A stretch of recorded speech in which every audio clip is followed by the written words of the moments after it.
Does hard water mess up your plumbing?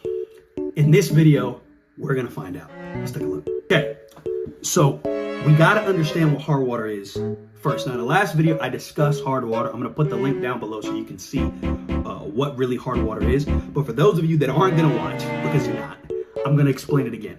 You gotta imagine hard water like this.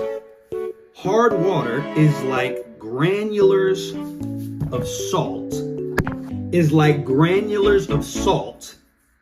In the water. So let's imagine your pipes.